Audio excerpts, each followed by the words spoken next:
Hello friends, welcome to let's revision. सिर्फ 10 minute में EVS के ऐसे सवाल यहाँ पे हम करने जा रहे हैं जो आपके पेपर को आसान बनाएंगे।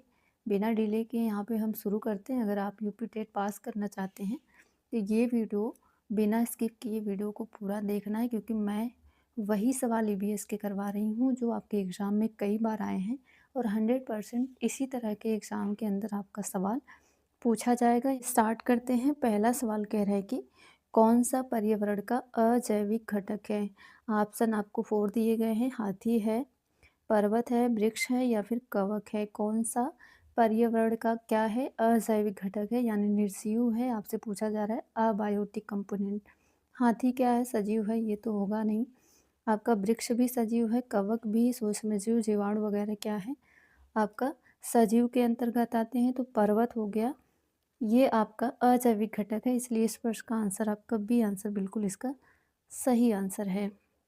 अगला सेकंड नंबर सवाल कह रहे हैं कि ब्रह्मांड में सर्वाधिक मात्रा में पाए जाने वाली गैस कौन सी है। ऑप्शन है ऑक्सीजन है, नाइट्रोजन है, CO2 यानी कार्बन डाइऑक्साइड है या फिर आपका हाइड्रोजन है। ब्रह्मांड में सर्वाधिक मात्रा में पाया जाने वाला गैस आपका क्या है? हाइड्रोजन है, इसलिए आपका यहाँ पे आंसर डी हो जाएगा। अगर आपसे पूछा जाता यहाँ पे ब्रह्मांड न लिख के आपसे पूछा जाता कि सर्वाधिक मात्रा में पाया जाने वाला गैस कौन सा है आपके वातावरण के अंदर, सो इस प्रश्न का आंसर बी होता, बट आपका ब्रह्मांड में पूछा जा रहा है तो यहाँ पे आंसर आपका डी बिल्कुल इसका सही आंसर। अगला थर्ड नंबर सवाल कह रहे हैं कि इन्वायरोनेर जो है, जिससे इन्वायरमेंट शब्द की उत्पत्ति हुई है, यह किस भाषा का शब्द है। बहुत ही आसान है, महत्वपूर्ण है। कह रहे कि जर्मन भाषा का शब्द है, फ्रेंच भाषा का शब्द है, ग्रीक भाषा का शब्द है या फिर लैटिन भाषा का शब्द है। इन्वायरोनियर, जिससे आपका इन्वायरमेंट यानी पर्यावरण शब्द की उत्पत्ति हुई है, यह किस भाषा का शब्द है। तो फ्रेंच भाषा का शब्द है, इसलिए इस प्रश्न का आंसर आपका यहाँ पे बी आंसर बिल्कुल सही है। अगला फोर्थ नंबर सवाल बेहद महत्वपूर्ण है। कह रहे हैं कि इनमें से कौन सा एक घटक जो है वो अजैविक घटक नहीं है। नकारात्मक पूछा जा रहा है।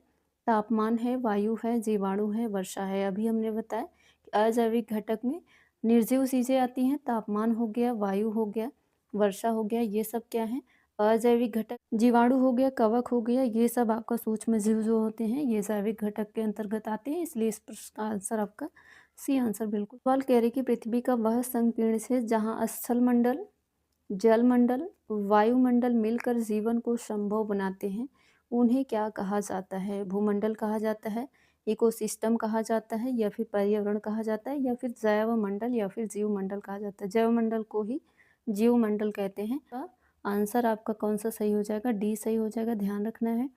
काफ़ी महत्वपूर्ण सवाल है एग्जाम की दृष्टि से। पर्यावरण मुख्य रूप से किन दो प्रकार के घटकों से मिलकर के बना है। जीव और मृत से मिलकर के बना है, जैविक अजैविक से मिलकर के बना है या फिर भौतिक और रासायनिक से मिलकर के बना है या प्राकृतिक और मानव निर्मित से मिलकर के बना है।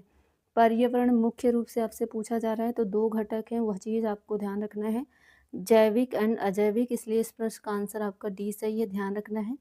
बायोटिक कंपोनेंट और अबायोटिक कंपोनेंट, जैविक यानी जिनमें जीव, अजैविक यानी जो निर्जीव होते हैं जिनमें जीव नहीं होता है, इन दोनों से मिलकर के आपका पर्यावरण तैयार हुआ है। तो इस प्रश्न का आंसर आपका बी बिल्कुल सही आंसर है।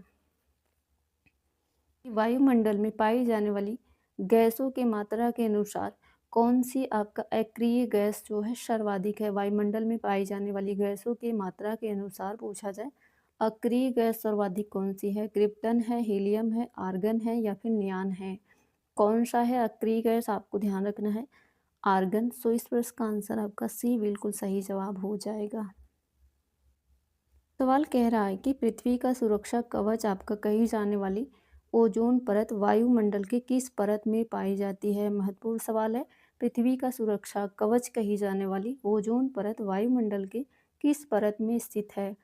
क्षोभ मंडल में, मध्यमंडल में, तापमंडल में या फिर समताप मंडल। पृथ्वी का सुरक्षा कवच कही जाने वाली ओजोन परत वायुमंडल के समतापमंडल में पाया जाता है, इसलिए इस प्रश्न का आंसर आपका डी सही है, ध्यान रखना है।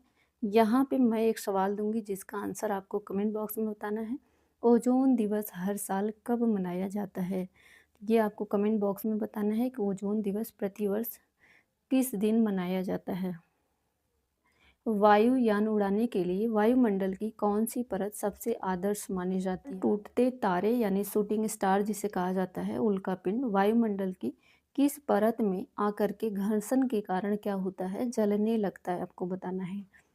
समताप मंडल में, मध्यमंडल में, तापमंडल में या फिर बहिर्मंडल में। टूटते तारे जिन्हें शूटिंग स्टार कहा जाता है, उल्का पिंड वायुमंडल की किस परत में आकर घर्षण के कारण जलने लगते हैं? तो आपको ध्यान रखना है मध्यमंडल। सो इस प्रश्न का आंसर आपका बी सही है।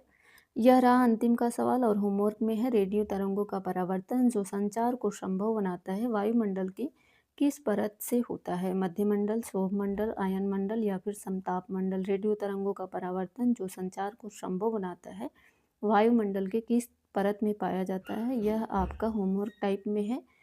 तो इस वीडियो को यही एंड करते हैं।